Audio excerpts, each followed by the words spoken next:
Pemirsa, Indonesia diperkirakan akan memasuki musim kemarau lebih kering dari tahun sebelumnya karena pengaruh dari El Nino. Nah, untuk membahas lebih jauh soal persiapan pemerintah mengantisipasi dampak dari fenomena cuaca ini, sudah bergabung melalui sambungan Zoom Kepala Badan Nasional Penanggulangan Bencana, Letnan Jenderal Suharyanto. Selamat pagi, Pak Suharyanto. Terima kasih sudah berkenan bergabung di Berita Satu Siang. Menanggapi kemudian, Pak, upaya atau ya nanti diprediksi akan ada kekeringan yang lebih parah dari tahun-tahun sebelumnya.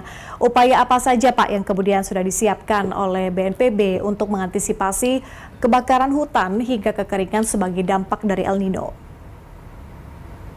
Baik, terima kasih Mbak Patricia, selamat pagi.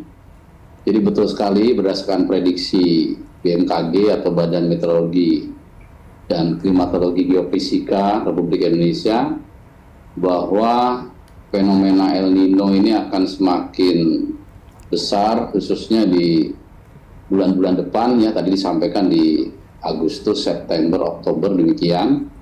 Nah, langkah-langkah dari pemerintah termasuk BNPB di dalamnya sudah sejak awal tahun melaksanakan rapat-rapat koordinasi di bawah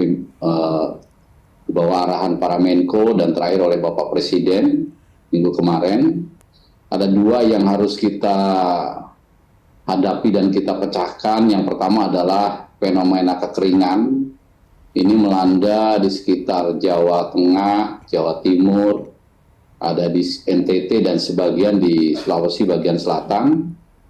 Ini langkah-langkahnya pemerintah daerah, kementerian terkait, KLHK, kemudian ada Badan Pangan Nasional, Kementerian Pertanian, ini memastikan ketersediaan air bagi masyarakat, khususnya dalam menghadapi fenomena kekeringan. Di sini juga BNPB terlibat ketika pemerintah daerah, baik provinsi, kabupaten, kota ini meminta bantuan ketika adanya kekeringan. Kita membantu dengan menggelar teknologi modifikasi cuaca, yaitu mendatangkan hujan di daerah-daerah yang kering, dan ini bisa dilaksanakan di bulan-bulan ini ketika masih terdapat awan hujan atau cuacanya masih cenderung basah. Kemudian yang kedua terkait dengan kebakaran hutan dan lahan, BNPB secara khusus sesuai instruksi Presiden nomor 3 tahun 2020, ini ada beberapa hal yang sudah dilakukan, Mbak Patricia. Yang pertama, dalam instruksi Presiden ini BNPB agar fokus ke 6 provinsi prioritas, yaitu Sumatera Selatan, Riau, Jambi, Kalimantan Tengah, Kalimantan Barat, dan Kalimantan Selatan. Kenapa ini dinamakan 6 provinsi prioritas? Karena di provinsi-provinsi ini ada lahan gambut. Dan berdasarkan pengalaman tahun-tahun sebelumnya, kita masih ingat di tahun 2015 dan 2019, di lahan gambut ini terjadi kebakaran yang cukup besar yang susah dipadamkan. Sehingga sekali lagi itu menjadi pokok perhatian dari BNPB untuk menanganinya. Nah, langkah-langkah yang sudah kami laksanakan dari awal tahun, BNPB sudah keliling, memimpin langsung apel kesiapan daerah di 6 provinsi prioritas tersebut. Kemudian juga kita memberikan dukungan, baik peralatan untuk operasi darat di 6 provinsi prioritas bagi satgas-satgas darat. Ini satgas-satgas darat ini sudah terbentuk di setiap provinsi, terdiri dari TNI, Polri, kemudian ada Manggala Agni, ada masyarakat peduli api, ada relawan, dan semua komponen masyarakat terlibat dalam satgas pemadaman atau satgas operasi darat terkait karhutla. Nah, ini perlengkapannya juga kami sudah bantu. Kemudian juga untuk mencegah kebakaran hutan dan lahan, BNPB bekerjasama dengan BRIN, dengan BMKG, dengan BRGM juga menggelar operasi teknologi modifikasi cuaca. Dengan sasaran lahan-lahan gambut ini dibasahkan, begitu Mbak. Jadi supaya kalau lahannya basah, ini ketika terjadi ada percikan api ini bisa minimal resiko yang dihadapi. Baik. Kemudian juga teknologi modifikasi cuaca ini juga digunakan untuk memastikan ketersediaan air, embung-embung, danau-danau, sungai-sungai yang mungkin sekarang sudah relatif lebih sedikit debit airnya, ini melalui teknologi modifikasi cuaca ini diisi lagi airnya. Ya. Kemudian yang ketiga juga sebagai cadangan terakhir apabila ternyata memang oleh operasi darat api yang membakar lahan ini tidak bisa efektif atau tidak bisa dipadamkan api itu, atau api itu berada di daerah-daerah terpencil yang tidak bisa didatangi oleh pasukan darat, maka BNPB juga sudah menyiapkan helikopter untuk waterbombing. Baik. Nah, total sampai dengan hari ini kami sudah menyiapkan sejumlah 31 heli di 6 provinsi tersebut. Baik. Seperti itu, Mbak. Baik, artinya itu sudah sangat komprehensif penjelasan dari Pak Kepala, tapi artinya menanggapi kemudian Pak di beberapa wilayah begitu ya yang kemudian menjadi perhatian khusus dari pemerintah khususnya dari BNPB ini.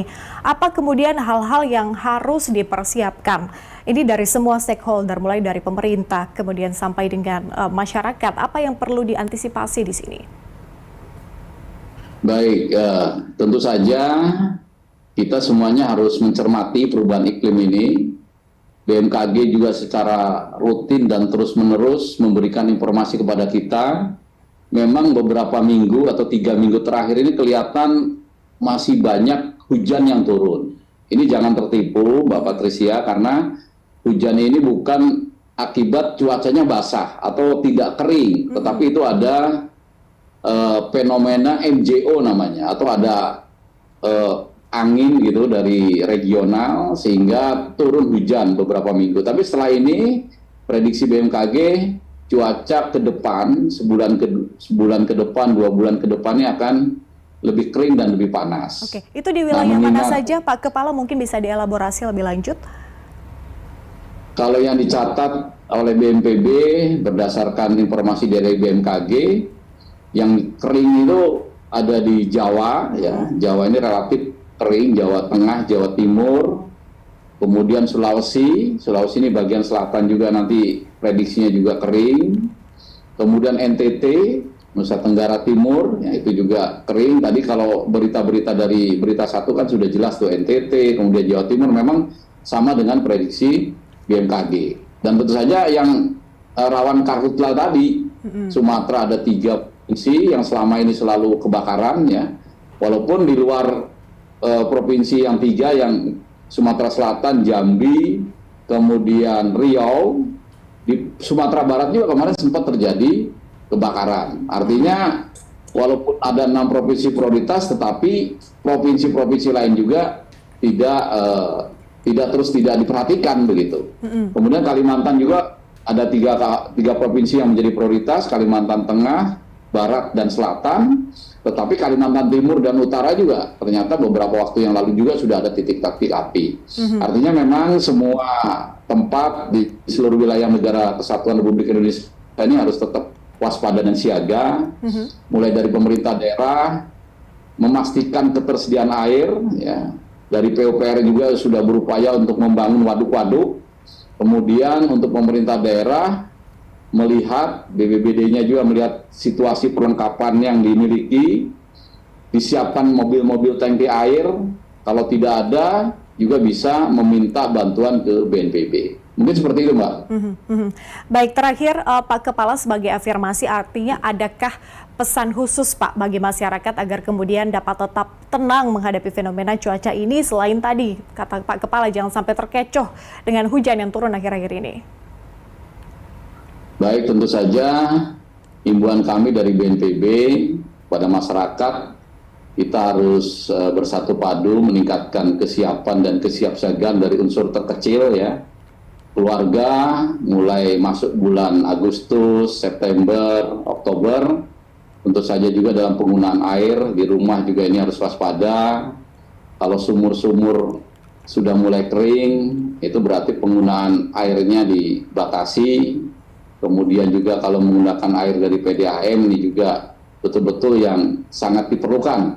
Kalau mungkin pada saat musim hujan masih bisa gitu menghambur-hamburkan air, air digunakan untuk menyiram tanaman atau hal-hal yang masih bisa digunakan yang lain. Nah, ini untuk keluarga agar lebih efisien lagi dalam penggunaan air. Kemudian pemerintah daerah dari mulai tingkat desa, camat, kemudian kabupaten, provinsi juga sudah harus menyiapkan langkah-langkah mitigasi ketika kekeringan ini melanda wilayahnya.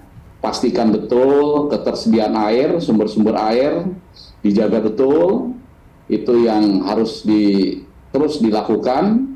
Kemudian kalau diperlukan teknologi modifikasi cuaca, mumpung sekarang masih bisa dilakukan, karena tadi saya katakan masih banyak awan hujan, masih bisa digunakan teknologi itu, segera dimintakan ke BNPB, dimintakan ke BRGM, dimintakan ke BRIN, sehingga kita bisa melaksanakan kegiatan teknologi modifikasi cuaca tersebut. Kemudian juga yang secara instan disiapkan mobil-mobil tangki air. Ya. Seandainya nanti wilayah-wilayah tertentu membutuhkan air, ini pun segera bisa didorong sehingga masyarakat ini tidak mengalami kekurangan air. Kemudian tempat-tempat penampungan air yang mungkin dibutuhkan, yang selama ini di musim hujan tidak digunakan, ini segera diaktifkan kembali, dicek kembali, sehingga pada saatnya nanti sekali lagi adanya kekeringan, ini masyarakat Indonesia, masyarakat kita ini tidak mendapatkan dampak atau penderitaan yang berlebihan. Seperti itu, Mbak Patricia. Baik, Kepala Badan Nasional Penanggulangan Bencana Letnan Jenderal Suharyanto. Terima kasih Pak Kepala sudah bergabung di Berita Satu Siang. Kami nantikan tentunya update-update selanjutnya terkait dengan kasus ini.